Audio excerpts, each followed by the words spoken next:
કે તમારા દીકરાનું ભાત લઈને વાડીએ જાઉં છું. હવા વર્ષ પહેલા બનેલી ઘટના છે, સત્ય ઘટનાની વાત છે. હજી મને જે વાત મળી છે ત્યાં એક વડીલે એણે આ ગીગા મહિયાને જોયેલો ને એ વખતની આ વાત છે. અને એને કીધું ક્યાં જાશો? તો કે ભાત લઈને જાવ. તમારો દીકરો 3 દિવસ વાડીએથી ઘેરે નથી આવ્યો.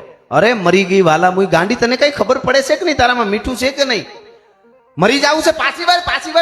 પાછી વાર નકર મારી નાખું હમણાં. ખબર નથી પડતી ઓલો ગીગો મહિયો બારવટીયો ગોધમાં ડુંગરમાં પીડ્યો હોય અને તારે ભાત લઈને જાવું છે, પાછી વળી જા. દીકરીએ વિચાર કર્યો, હાહુ ખીજાય મને, હાહુ આમો ઝઘડો કરવો ને જાવું એના કરતા હું પાછી વળી જાઉં. પાછી વળી જાવ એવું હજી વિચારે છે ને તા હાહુ એક શબ્દ બોલી ગઈ. એવા વેણ ન કાઢીએ કોકના દિલમાં ઠેસ વાગે. બોલ બોલ અમોલ હે, બિન તોલે મત બોલ, પહેલે ભીતર તોલ કે ફિર બાહિર તું બોલ. સાસુ શું બોલી ગઈ ખબર? ઓલો તારો બાપ ગીગો મહિયો લૂંટી લેશે, એ તારો બાપ ગીગો મહિયો લૂંટી લે. એ વાત સાંભળી ભાતનો હુંડલો ઓહરીની પાળે મૂકી ઘરમાં જઈ ઓરડામાં પેટારો ખોલી અને પિયરના ઘરેણા બધા પહેર્યા હતા, એ પહેર્યા રાખ્યા. હાહરિયા તરફના ડબલ ઘરેણા પહેર્યા બાએ આખા શરીરમાં થયો. અને પછી આ ભાતનો હુંડો લઈને હાલતી થઈ ગઈ. હાહુ રાયડું નાખતી રહી, હે મરી ગઈ, હે વાલામું, હે અજડ કઢી, મારું હુડ કાઢી નાખ્યું, મારા ઘરમાં કાંઈ રહે નહીં, આને મારી નાખશે ને ઘરેણા જાહે. હાહુ રાયડું નાખતી રહી મિત્રો. અને પટેલની 17 વર્ષની દીકરી માથે ભાતનો હુંડલો લઈને જેથી એ નાગણી ગામના પાદરમાંથી આમ હાલતી થઈ. કોક દી વિચાર કરજો, નળ પૂરી થઈ, સાડિકાની નજર પડી. બારવટિયામાં એક સાડિકો અધર બેઠો હોય, ઈશારે કર્યો એટલે 4 બોકાની ધાર બારવટિયા બંદૂકધારી હામાં આવીને ઉભા રહ્યા. દીકરીને આમ ઉભી જા બેન એટલે જોઈ રહી બેન. આમ બંદૂક લાંબી કરીને કીધું કે બધાય ઘરેણા કાઢીને ભેળા કરીને પોટલું મૂક દે અને ભાત એઠું મૂકને વઈ જા ઘરે પાછી. ખબર નથી પડતી અમે બારવટિયાઓ અહીં પડ્યા હોય, અમારી કાંઈ ધાક નહીં, ભાત લઈને જાશો? જોઈ રહ્યા અમે. કોણ છો તમે? અમે બારવટિયા છે. કોના? તો કે ગીગા મહિયાના માણસો છે. ગીગા બાપુ ક્યાં છે? કે ત્યાં ડુંગર માથે છે. કે મને ગીગા બાપુ પાસે લઈ જાઓ ને તો તમને ભાત ને ઘરેણા આપું. જોઈજો 17 વર્ષની દીકરી વગડામાં બુકાની ધારી કઈ યુનિવર્સિટીમાં ભણીએ છીએ આ વાતો છે. સૌરાષ્ટ્રની દીકરી કેવી હોય એટલે કહું છું. અટાણે રહોડામાં ગરોળી ગરી જાય કે મમ્મી ગરોળી, તા મમ્મી પાછી કે અરે આ તો મગર જેવડી છે, કોકને બોલાવવું જોશે. મગરની અણહાર આવે છે કે, પણ અણહાર આવે થોડો મગર થઈ જાય છે કઈ. ઈ પાછા માયક ઉપર આવીને બીજે દી ભાષણ કરે, હમ ભારત કા ઉદ્ધાર કરને વાલા પેદા કરેંગે. ઘરનો ઉદ્ધાર કરી તો ભારતનો ઉદ્ધાર છે, એમ ન થાય. ભલિયું વીણના ભલા કોઈ દી નાગડા નર નો નીપજે. પણ 17 વર્ષની દીકરી ખુખાર બારવટિયા જંગલમાં એકલા અને ઉભી રહીને કીધું કે મને ગીગા બાપુ પાસે લઈ જાવ તો જ ભાત આપીશ. એટલે ઓલા કે તને ખબર પડે તું શરત રાખે છે મારી યાર? તું ઓળખે અમને બારવટિયાઓને? અમે વેપારી શીખ, તું કેમ કરી? આગળ એક ઘોડો બંદૂકનો દબાવ્યો એટલે તારું મૃત્યુ છે, મૂકી દે ભાત ને ઘરેણા હેઠા ભઈજા. બહુ જયારે મારવાનું કરવા માંડ્યા ને મારી નાખશું ત્યારે 17 વર્ષની તેદી પટેલની દીકરી સોરઠની કાઠિયાવાડની ધરતીમાં એટલું બોલી હતી તો સાંભળી લ્યો. કયું ના મારી નાખું કરો છો ને તો હવે મારો બંદૂક તમે જે બારવટિયા હો તો હું એક કાઠિયાવાડના પટેલની દીકરી મારી નાખો પણ ભાત કે ઘરેણા નહીં આપું, જાઓ તમારાથી થાય કરી લ્યો. આવું બોલી. અને એ વખતે બારવટિયા સ્તબ્ધ થઈ ગયા કે શું આ દીકરીને કેવું? હવે શું આને કેવું? હામી આંખથી વાત કરી લીધી એને કે હાલો નહીં આને મારી નાખશું તો કાંઈ રહેવાની નથી, આ કાંઈ દેવાની નથી. એટલે કીધું કે હાલો ગીગા બાપુ પાસે લઈ જાય. એટલે એક બોલ્યો કે તારે ગીગા બાપુ પાસે જાવું, ગીગા બાપુ ને જોવા છે ને ગીગા મહિયાને? તો કે હા. તો કે હા ત્યાં ગયા ભેગી તને મારી નાખશે. તો ભલે મારી નાખે, મને ત્યાં લઈ જાઓ. અને મિત્રો આજ પણ ગોધમો ડુંગર નહીં જાડવા જવો તમને ખબર પડે કેવું જંગલ છે. ગાત્રણમાનું મંદિર છે ત્યાં. એ વખતે કેવું હોય છે? ઈ જંગલમાં 17 વર્ષની દીકરી એકલી હાલી જતી હતી, 2 બાજુ 2 બારવટિયા હાલ્યા જતા હતા. અને વગડામાં કોક દી ફૂતાઓ ત્યારે કલ્પના કરજો અહીં બેઠેલા બધા રૂપના આભરણ જેવી 17 વર્ષની પટેલની દીકરી એકલી તેદી બારવટિયાની વચ્ચે જંગલમાં એકલા રહેવાવાળા જુવાન જોધ બારવટિયા એની વચ્ચે જંગલમાં એકલી હાલી જતી હતી તોય એની ઇજ્જત સલામત હતી. આજે સોસાયટીમાં સલામત નથી ને એટલે આવી વાર્તાઓ માંડવી પડે છે કે આપણી ઉજળી પરંપરા આ છે. ભલા માણસ એ હાચવજો. એકલી હાલી જતી હતી અને ગીગા મહિયાની નજર પડી કે આ હા આમ કરીને આમ બંદૂક ટાંકીને કીધું ખબરદાર ત્યાં ઉભે રહો, ચારેને મારી નાખું. કેમ? તો કોઈ બેન દીકરીને અહીં લઈ આવાય મારી પાસે? બારવટિયાને નિયમ હોય, 12 પ્રકારના વટ એવા બારવટિયા. કોઈ બેન દીકરીને સ્પર્શ ન કરે, કોઈ બેન દીકરીને આંખથી આંખ મેળવીને વાત ન કરે. વાત કરવા ખાતર સામું જોવે એ વસ્તુ જુદી, પણ આંખમાં આંખ નાખીને વાત ન કરે. ગરીબ ઉપર ઘા ન કરે. હગા ભાઈને મારી નાખ્યો હોય પણ ઈ હામો મળે ને હાથ જોડી દે, ભૂલ થઈ ગઈ, એના ઉપર ઘા ન થાય. આવા 12 વટ એને બારવટિયા કહેવાય. ઈ બારવટીઓ ગીગા મૈયાએ કીધું દીકરીને અહીં શું કામ લઈ આવ્યા? તો બાપુ અમે નથી લઈ આવ્યા. દીકરી ધરાર આવી કે ગીગા બાપુ પાસે લઈ જાવ. કે બેટા તું આવી કે લઈ આવ્યા? તો ના હું આવી. તમે ગીગા બાપુ? તો હા હું ગીગા બાપુ. હું કામ અહીંયા આવી? તમને જોવા હતા. અમે જોયા જવાનો હોય અમે મારી નાખી. ઘરેણા ઉતાર દે, ભાત મૂક ને વહી જા. ખબર નથી અમારી કોઈ ધાક નહીં? ખેડૂત એમ ભાત લઈને જવા માંડે તો અમારી ધાક કેમ નવાબને પડે? આવતી ને નકર મારી નાખશું. વહી જા ઘરે, જા ભાત મૂકીને, ઘરેણા મૂકીને. ત્યારે એ પટેલની દીકરી એટલું બોલી. જંગલમાં એકલી બારવટિયા સામે વાત કરે છે. જોજો એને શું કીધું? ભાતે આપી દઈશ અને ઘરેણાએ આપી દઈશ, પણ બાપુ હવે ઘરે જવાય એવું નથી. કારણ કે ત્યાં તો હા હું રાયડું નાખતી હતી ને વહી આવી હતી. હવે ઘરે જવાય એવું નથી. કે કેમ ઘરે જવાય એવું નથી? તો કે મારી કાળમુખી સાસુ બોલી ની વેણ હાચા પડ્યા. કે તારી સાસુ હું બોલી એ અમારે સમજવાનું. તો કે એ તો સમજવું પડશે. કે તો કે બીજું શું?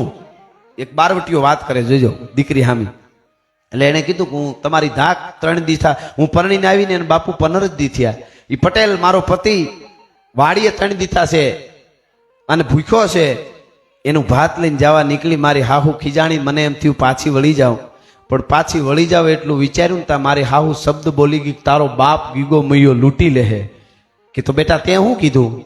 કે મેં ઘરેણા પિયરના પહેર્યા તા એ પહેરે રાખ્યા અને હાહરિયા તરફના ડબલ ઘરેણા પહેરીને આવી અને મારી હાહુને કહીને આવી છું કે ગીગો મૈયો જો મારો બાપ હોય તો હવે બાપ દીકરીને કેમ લૂંટે એ મારે જોવું છે, એટલા માટે હું જાઉં છું. ભલા માણસ. હા હા હા.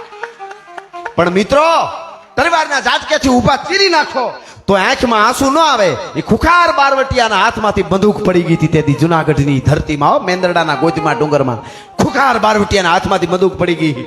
આહુડા આવી મૂછે અટકી ગયા. બેટા તે મને બાપ કીધો, તને મારાય નહીં પણ તારા જેવી દીકરીઓ મારી હિન્દુસ્તાન ને હોરઠ ને કાઠિયાવાડની ધરતીમાં છે ત્યાં સુધી અમારી સંસ્કૃતિનો વાળ વાંકો નહીં થાય. તને નમન કરું છું મારો બાપ, તને ન લૂંટાયો. અને તારી હાહુને કહેજે અત્યારે તો આટલા કાવડિયા છે, આ લેતી જા, કાપડાના આપું છું. અને તારી હાહુને બેટા કહી દેજે કે ગીગો મૈયો દીકરીને તો ન લૂંટે, પણ તારા ગામ નાગણી ગામના ઝાડવાની સામુય કોઈ દી લૂંટવાની દ્રષ્ટિથી નજર કરું તો રાજપૂતના પેટનો નહીં, તારા સામે આજ પ્રતિજ્ઞા કરું છું. ભલા માણસ હું. હા હા હા. રોઈ પડ્યો બારવટીયો. આ તાકાત છે આપણી દીકરીઓની. અને પછી કીધું કે બેટા તું ઘરે વહી જા, ઘરેણા તારા લેવાના ન હોય હવે, પણ દીકરીને બાપ લૂંટે નહીં, પણ બાપ ભૂખ્યો હોય તો દીકરીની ફરજ ખરી હોય ને ખવડાવવાની. તો અરે રે બાપુ, જોજો પટેલની દીકરી બોલે છે.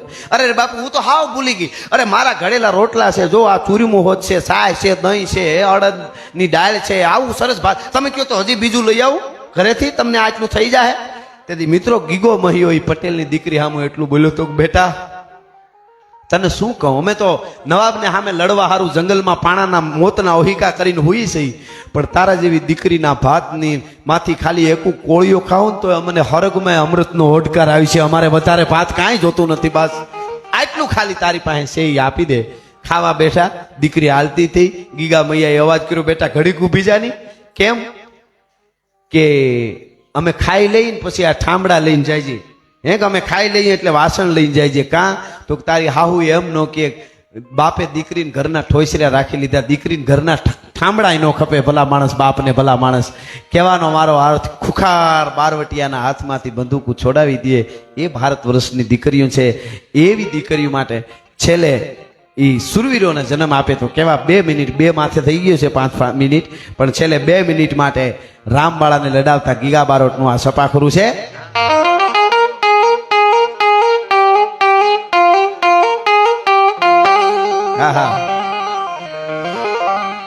હાંજા થોડી આ પાંજરા વાળા હાક લેથી ભાગ છૂટ્યા ભાગ બોલી રામ રામ પ્રિયા હાક ભાગ નાની છૂટા સિંહ જમુ જાળા પશુટા પેનાડ જાણે છૂટા ઘાસ માન બેન છૂટા જમુ ભાગ કાળા ફાળા તેગુ વાળા પલ્લે કાળા બેર જાગા પાડ વાળા રંગા કાળા રગ તાળા પૂર પોદાળા બુઢેળા માહે વાદળારા નોર ફડે ફડે તાળી બંધુ કાળી બાગારા તોર હા ફડે તાળી બંધુ કાળી બાગારા તોર ગને કેકાણા જાણે કી ગાડી ઠાણે કી પાખરા કાળી જાણે કી દરદા કાક મોટિયા જુતાર રણ की सीधुवा राज क्षण की बुद्धिया रोका रण की मामले हुरा अरे मार मार कर हनुमत दम वाने लका डाला देम आला मेरी हंदा वाला काला छोड़ी आवे आ काठिया वाला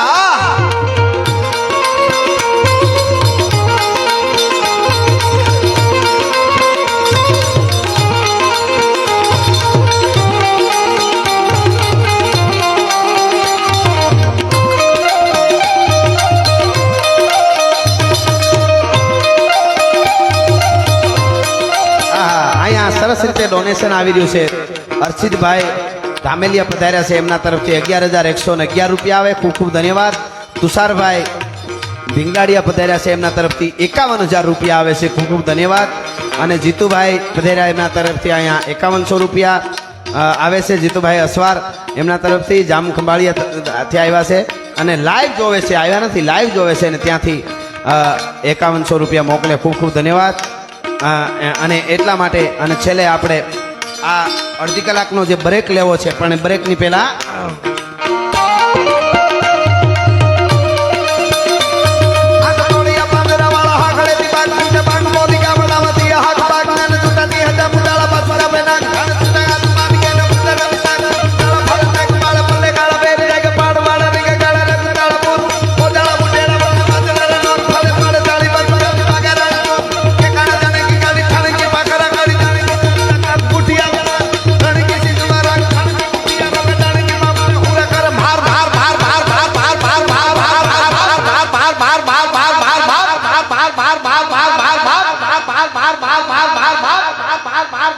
હનુમંત ધમવાને મુકા ઢાળા તેમાં હાયલા ફેરી હંડા વાળા કાળા તોડી આવી શેખ કને ધોળે દીએ કામ ડામા લૂટું વાતે પાડે ધાડા મારી ધમરોળી વાળા કરાય મારી ધમરોળી. આહા. અને હવે છેલ્લે બે હાથ ઊંચા કરીને આ ગીતની છેલ્લી કડી બોલો, એમાં હર હર આવે ને ત્યારે બધાય બે હાથ ઊંચા કરીને મારી હારે હર હર કરજો. હર હર આવે ત્યારે ત્યાં હું પૂરું કરીશ.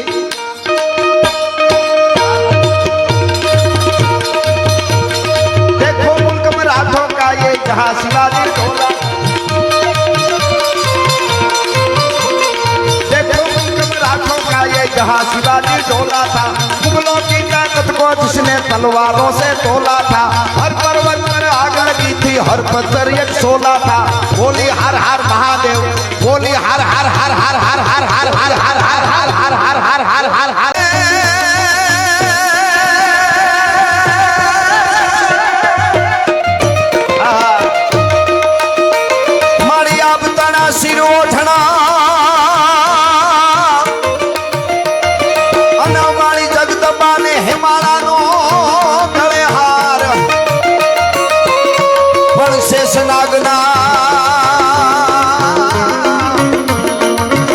માતાજીના પગે હાકલા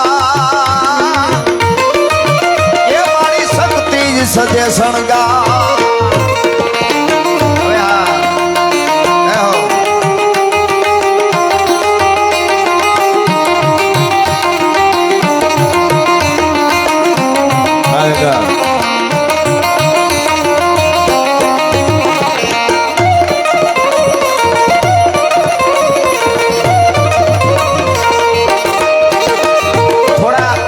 થોડા સપાખરા અને એમાં જે કાંઈ મને વાતો આવે એ વાતો આપના આગળ મારે રજૂ કરી. કાયમ મારા પ્રોગ્રામમાં કહું છું, અમારા પ્રોગ્રામો, અમારા ગીતો ને અમારી વાતો એ જ સાંભળી શકે જેની ઉજળી પરંપરા હોય, જેના ઉજળા સંસ્કાર હોય અને જેના લોહીના ગુણ હોય.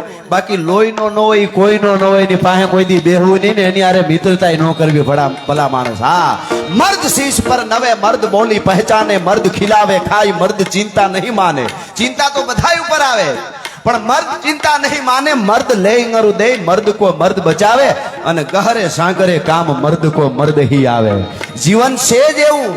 જન્મા એટલે ત્યાંથી તકલીફો. હમણાં જ અમે ચર્ચા કરતા હતા કે તમે ગીરના જંગલમાં ફરવા માટે આવો અને તમે એક એક પંખીડાઓને જોવો, જનાવરોને જોવો, પશુને જોવો તો તમને ખબર પડે કે એને જાગે કે સુએ, મોત ક્યારે પોતાના ફાંસલામાં એને લઈ લે એ કાંઈ નક્કી નથી.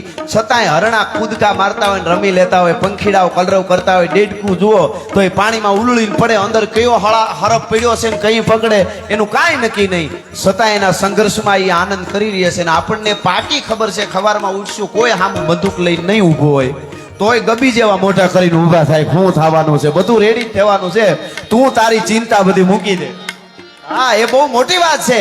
એટલે હું એ મોજ કરી લઉં ઘાયલ, તું એ મોજ કરી લે, મોજ કરી લે, મોજ કરી લે અને ભીતર ભીતર ખોજ કરી.